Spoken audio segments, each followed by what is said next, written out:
last talk. We're pretty much on time. So we see this stuff on the internet. Don't get a strip harvest because you're going to get this ugly scar. Don't do it. You're going to get horrible scars. Well, you can also get horrible FUE scars.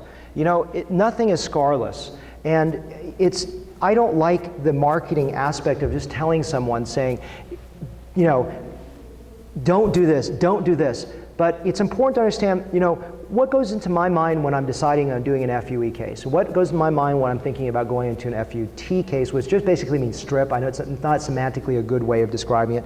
But it really, for me, it's understanding half the picture, right? Because that's harvesting. Well, how about how you're going to design it? What are you going to do here, right? Can you achieve it with that number that's back there? So it's only half the story, because the result is, the front is sometimes more critical than what you harvested with. So what's safe? You know, the safe area, is it in a wide area like this? Because FUE, you have to harvest in a very wide area. And if you're a young patient with a crown that's progressing down into this area, and you want to take an FUE all the way up there, I think that can be problematic. I'm not necessarily in love with that. With an FUT, you're in a safer zone, but then they may not want to go through the morbidity of having a cut. So the art of this is negotiating what makes sense to the patient, but also giving a fiduciary obligation to explain the pros and cons so that not one size fits all. So for me, what is a perfect case? Well, you can also do both. Sometimes these mega sessions, I have an FUE book coming out, and Marcio Crisostomo has talked about combining them, and he does a very elegant way of doing that. But FUE versus FUT, when do I do one? Well, for me, FUE is a great case when someone doesn't have a huge debt burden. If they don't have a large crown, if the crown is okay and they're working the front, and they have limited loss, and they have a relatively short, shortly cropped hair, to me that's wonderful. If they're doing something huge, I still prefer FUT, because I can move better quality grafts. The FUT grafts are higher quality, and I can move over a much wider zone with this. If someone's bald like a Norwood 4-5, I'd rather do an FUT. I'm sorry, forget the marketing, this is the truth, okay? And my truth. It doesn't have to be your truth. I know people do different things and have different opinions. These are just my opinions, no one else's. That case, that's an FUT, okay? That's a strip for me any day.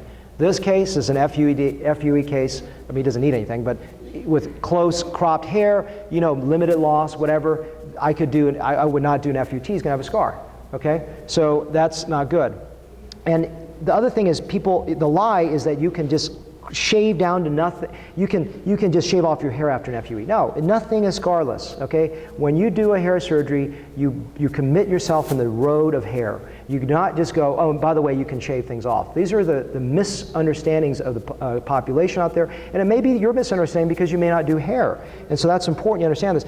The grafts of FUE are more delicate. I'm sorry, they are. We have to stage placement so that once they come out, we start placing, because we want minimal ex vivo time. The handling is less. We don't trim the grafts more unless we absolutely have to fit the site, because there's more risk of transection. There's more risk of the hairs being damaged, being fragile, not surviving as well. And we use a lot of regenerative medicine techniques, which I'll elaborate in a couple lectures from now. This is immediately post, and then this is 1 day afterwards, and it heals very fast. I mean, at 7 days out, they look pretty darn good, but then again, so do my FUT cases, and they don't have to shave their hair. Where's my favorite areas to do FUE? I love it for a linear donor scar correction. FUE is fantastic for this. It's just a few grafts placed in there, minimal morbidity, it works well. This is a case, a gentleman that's had a failed FUT strip procedure, he's had a failed FUE procedure, he had a failed body hair FUE procedure, he had a failed beard hair FUE, and that's one of our procedures with a beard FUE. To bring that, to improve it. Now, it's not great. He needs one more round to make it start to match a little better, but that's a great case where beard doesn't hypopigment like the back of the head, surprisingly, not as much at all. It grows fast, it has a good quality, so beard is one of my favorite FUE places if I'm in a repair zone to start improving that situation. So is that a perfect result? No, he needs more density to match his lateral humps and in the zones outside, but he's getting closer to where I would never do his crown. It's not going to happen. So you know, this is, you know, I don't know, when all you have is a hammer, the world is a nail, you have to judge how to do it. This is the first FUE book ever written, coming out in 2 months. I don't make any profits on it. Encourage you to come to Chicago. Hope you come to St. Louis. Dr. Bell